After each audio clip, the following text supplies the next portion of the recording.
ಅಂಕೋಲಾ ವಿಭಾಗದಲ್ಲಿ ಈ ವರ್ಷ ಇದುವರೆಗೆ 2500ಕ್ಕೂ ಅಧಿಕ ಆಲಿವ್ ರಿಡ್ಲೆ ಕಡಲಾಮೆಗಳನ್ನು ಸಮುದ್ರಕ್ಕೆ ಬಿಡಲಾಗಿದ್ದು 111 ಕಡಲಾಮೆಗಳ ಗೂಡುಗಳನ್ನು ರಕ್ಷಣೆ ಮಾಡಲಾಗಿದೆ. ಕಳೆದ ವರ್ಷ 188 ಕಡಲಾಮೆಗಳ ಗೂಡುಗಳನ್ನು ರಕ್ಷಣೆ ಮಾಡಲಾಗಿದೆ ಎಂದು ಕಾರವಾರ ವಿಭಾಗದ ಉಪ ಅರಣ್ಯ ಸಂರಕ್ಷಣಾಧಿಕಾರಿ ಸಿ ರವಿಶಂಕರ್ ತಿಳಿಸಿದರು. ಅವರು ಕಾರವಾರದ ರವೀಂದ್ರನಾಥ್ ಠಾಗೋರ್ ಕಡಲ ತೀರದಲ್ಲಿ ಸುಮಾರು 150 ಆಲಿವ್ ರಿಡ್ಲೆ ಕಡಲಾಮೆ ಮರಿಗಳನ್ನು ಸಮುದ್ರಕ್ಕೆ ಬಿಡುವ ಕಾರ್ಯಕ್ರಮದಲ್ಲಿ ಭಾಗವಹಿಸಿ ಮಾತನಾಡಿದರು. ಪ್ರಸ್ತುತ 2 ಗೂಡುಗಳಿಂದ 152 ಮೊಟ್ಟೆಗಳಿಂದ 149 ಮರಿಗಳು ಹೊರಬಂದಿದ್ದು ಇದು ಉತ್ತಮ ಬೆಳವಣಿಗೆಯಾಗಿದೆ. ಮೊಟ್ಟೆಯಿಂದ ಹೊರಬಂದ ಸಂರಕ್ಷಣೆ ಮಾಡಿದ ಕಡಲಾಮೆ ಮರಿಗಳನ್ನು 51 ದಿನದ ನಂತರ ಸಮುದ್ರಕ್ಕೆ ಬಿಡಲಾಗಿದೆ. ಕಾರವಾರ ವಿಭಾಗದಲ್ಲಿ ಕಳೆದ 4 ವರ್ಷಗಳಿಂದ ಕೋಸ್ಟಲ್ ಮೈರನ್ ಸೇಲ್ ಸ್ಥಾಪಿಸಲಾಗಿದ್ದು ಇದರಿಂದ ಕಡಲಾಮೆಗಳ ಗೂಡುಗಳ ಮತ್ತು ಮೊಟ್ಟೆಗಳ ರಕ್ಷಣೆ ಮಾಡಿ ಮರಿಗಳನ್ನು ಪೋಷಣೆ ಮಾಡಿ ಸಮುದ್ರಕ್ಕೆ ಬಿಡಲಾಗುತ್ತದೆ ಎಂದರು. ಇನ್ನು ಹೊನ್ನಾವರದಲ್ಲಿ ಕಳೆದ ವರ್ಷ ಸುಮಾರು 150 ಕಡಲಾಮೆ ಗೂಡುಗಳನ್ನು ಸಂರಕ್ಷಣೆ ಮಾಡಲಾಗಿದ್ದು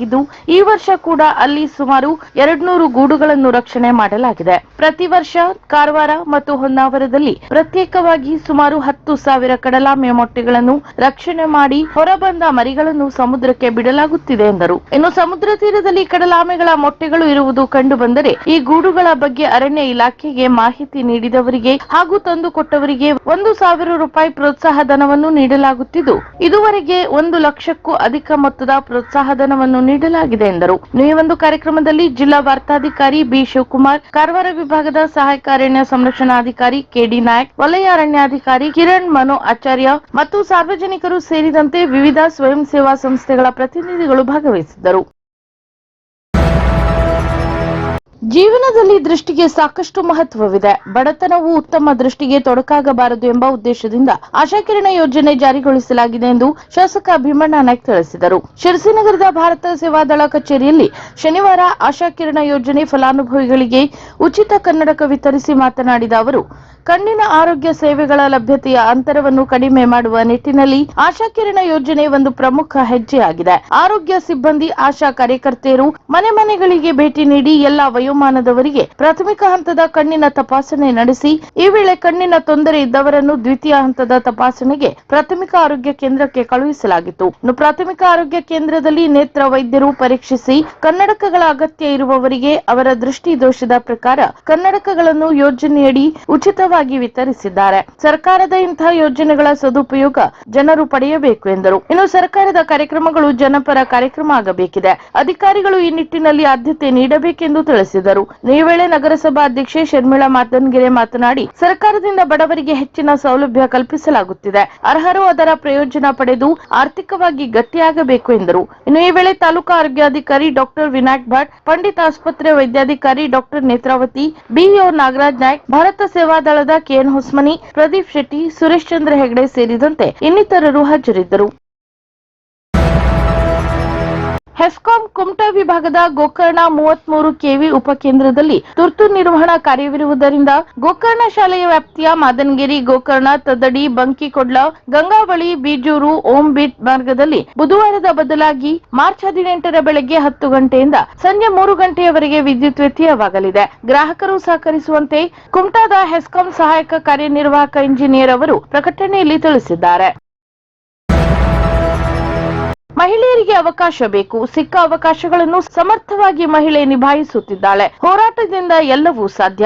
ಸಾಧನೆಯಲ್ಲಿ ನಾವು ನಮ್ಮ ಸಾಮರ್ಥ್ಯವನ್ನು ಬಳಸಿಕೊಳ್ಳಬೇಕು ಎಂದು ಈಶ್ವರಿ ವಿಶ್ವವಿದ್ಯಾಲಯ ಸಂಚಾಲಕಿ ಬಿಕೆ ವೀಣಾಜಿ ತಿಳಿಸಿದರು. ಅವರು ಶಿರಸಿನಗರದ ಈಶ್ವರೀಯ ವಿಶ್ವವಿದ್ಯಾಲಯದ ಸದ್ಭಾವನಾ ಸಭಾಭವನದಲ್ಲಿ ಅಂತಾರಾಷ್ಟ್ರೀಯ ಮಹಿಳಾ ದಿನಾಚರಣೆ ಕಾರ್ಯಕ್ರಮದಲ್ಲಿ ಮಾತನಾಡಿ, ಮಹಿಳೆಯರಿಗೆ ಎಂದಿಗೂ ಸ್ಫೂರ್ತಿಯಾಗಿ ನಿಲ್ಲುವ ಮಹಿಳೆ ಯಶೋಧೆ. ತನ್ನದಲ್ಲದ ಮಗುವನ್ನು ತನ್ನದೆಂದುಕೊಂಡು ಪ್ರೀತಿಸಿ ಪೋಷಿಸಿ ಜಗದೋದ್ಧಾರಕನನ್ನಾಗಿಸಿದ್ದವಳು. ನಾವು ಸಹ ಆತ್ಮ ಗೌರವದಿಂದ ಅಹಂ ಹೊಂದದೆ ಬದುಕಬೇಕಿದೆ. ನಾವು ಕೆಸರಿನಲ್ಲಿ ಮುಳುಗದೆ ನಮ್ಮೊಳಗಿನ ಶಕ್ತಿ ಚೇತರಿಸಿಕೊಳ್ಳಬೇಕು. ಹೆಣ್ಣು ಶಿವಶಕ್ತಿಯಾಗಲಿ, ನರನಷ್ಟೇ ನಾರಿಗೂ ಗೌರವವಿರಲಿ ಎಂದರು.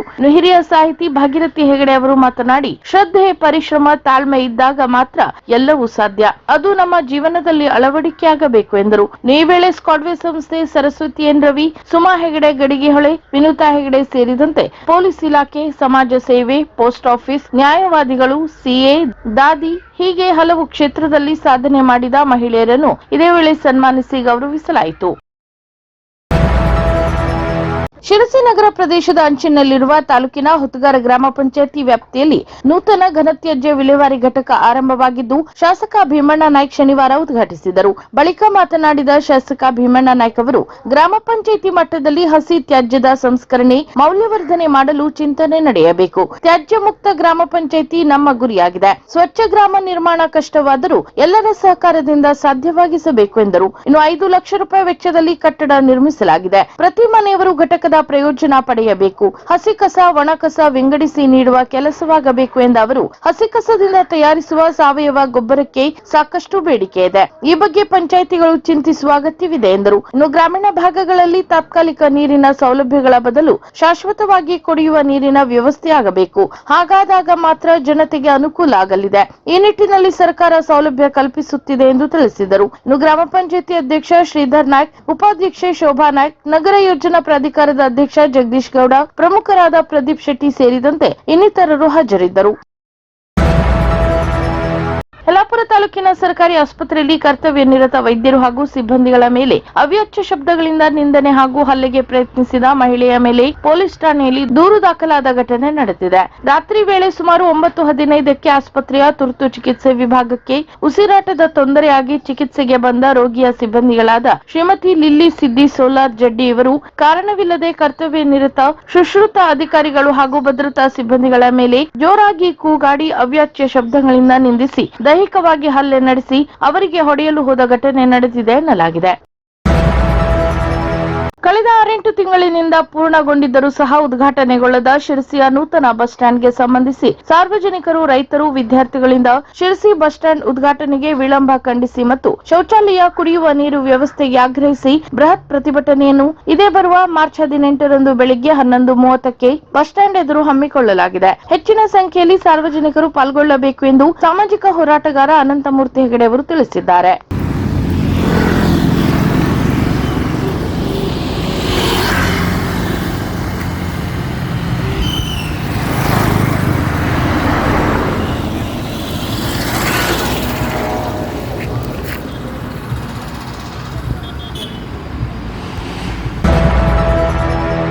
ಸಿದ್ದಾಪುರ ಪಟ್ಟಣ ವ್ಯಾಪ್ತಿಯ ಜನತೆಗೆ 2 ದಿನಕ್ಕೊಮ್ಮೆ ನೀರು ಬಿಡುವ ಪರಿಪಾಠವಿದೆ. ನೀರಿನ ಮೂಲವಿದ್ದಾಗ ಪ್ರತಿದಿನ ನೀರು ಪೂರೈಸಲು ಪಟ್ಟಣ ಪಂಚಾಯತ್ ಕ್ರಮ ಕೈಗೊಳ್ಳಬೇಕು ಎಂದು ಶಿರಸಿ ಸಿದ್ದಾಪುರ ಕ್ಷೇತ್ರದ ಶಾಸಕ ಭೀಮಣ್ಣ ನಾಯ್ಕ ಸೂಚಿಸಿದರು. ಅವರು ಸಿದ್ದಾಪುರ ತಾಲೂಕಿನ ಆಡಳಿತ ಸೌಧದಲ್ಲಿ ಪ್ರಸಕ್ತ ಸಾಲಿನ ಬೇಸಿಗೆಯಲ್ಲಿ ಉಂಟಾಗಬಹುದಾದ ಕುಡಿಯುವ ನೀರು ಹಾಗೂ ಜಾನುವಾರು ಮೇವಿನ ಸಮಸ್ಯೆ ಕುರಿತು ತಾಲೂಕಾ ಮಟ್ಟದ ಅಧಿಕಾರಿಗಳೊಂದಿಗೆ ಸಭೆ ನಡೆಸಿ ಮಾತನಾಡಿ, ಸಿದ್ದಾಪುರ ಪಟ್ಟಣ ಪಂಚಾಯತ್ ವ್ಯಾಪ್ತಿಯಲ್ಲಿ 8 ಕೊಳವೆ ಬಾವಿ, ಹೊಸೂರು ನಾಲಾ ಸೇರಿದಂತೆ ನೀರಿನ ಮೂಲವಿದ್ದರೂ ಸಹ 2 ದಿನಕ್ಕೊಮ್ಮೆ ನೀರು ಕೊಡುತ್ತಿರುವುದು ಸರಿಯಲ್ಲ. ಜನರಿಗೆ ಸಮರ್ಪಕವಾಗಿ ನೀರು ಕೊಡಲಾಗದಿದ್ದರೆ ಯಾಕೆ ರಾಜಕಾರಣ ಮಾಡಬೇಕು? ನೀರಿನ ಅಭಾವ ಇದ್ದಾಗ 2-3 ದಿನಕ್ಕೊಮ್ಮೆ ಕೊಟ್ಟರೆ ಜನ ಅರ್ಥ ಮಾಡಿಕೊಳ್ಳುತ್ತಾರೆ. ಹಾಗಂತ ಅದೇ ರಾಗ ಅದೇ ಹಾಡು ಆಗಬಾರದೆಂದು ಪಟ್ಟಣ ಪಂಚಾಯತ್ನ ನಿಷ್ಕ್ರಿಯತೆಗೆ ಅಸಮಾಧಾನ ವ್ಯಕ್ತಪಡಿಸಿದರು. ಇನ್ನು ಕಳೆದ ಬಾರಿ ಕುಡಿಯುವ ನೀರಿಗೆ ಬವಣೆ ಎದುರಿಸಿದ ಹಿನ್ನೆಲೆಯಲ್ಲಿ ಕ್ಷೇತ್ರದ ವ್ಯಾಪ್ತಿಯಲ್ಲಿ ಎಲ್ಲೂ ಸಹ ಕುಡಿಯುವ ನೀರಿನ ಕೊರತೆಯಾಗದಂತೆ ನೋಡಿಕೊಳ್ಳಬೇಕು. ಟ್ಯಾಂಕರ್ ಮೂಲಕ ನೀರು ಕೊಡುವ ಪರಿಪಾಠ ತಪ್ಪಬೇಕು. ಶಾಶ್ವತ ಕುಡಿಯುವ ನೀರಿನ ವ್ಯವಸ್ಥೆಗೆ ಮುಂದಾಗಬೇಕು ಎಂದರು.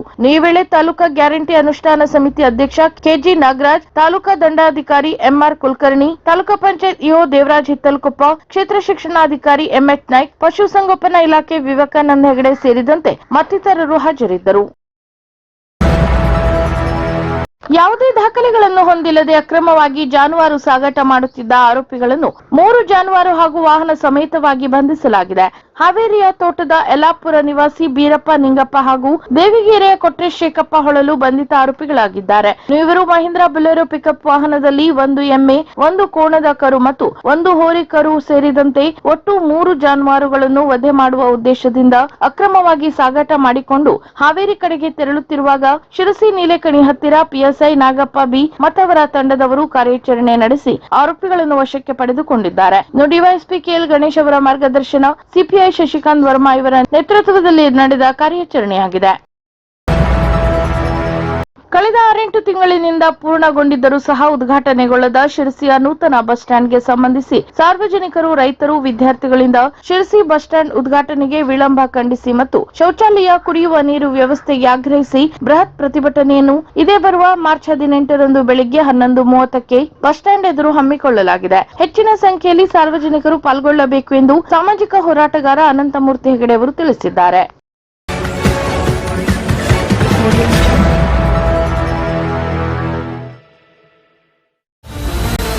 ಕದಂಬ ನ್ಯೂಸ್ ಫಸ್ಟ್, ನಿರ್ಭೀತಿಯಿಂದ ನಿಮ್ಮ ಪರವಾಗಿ.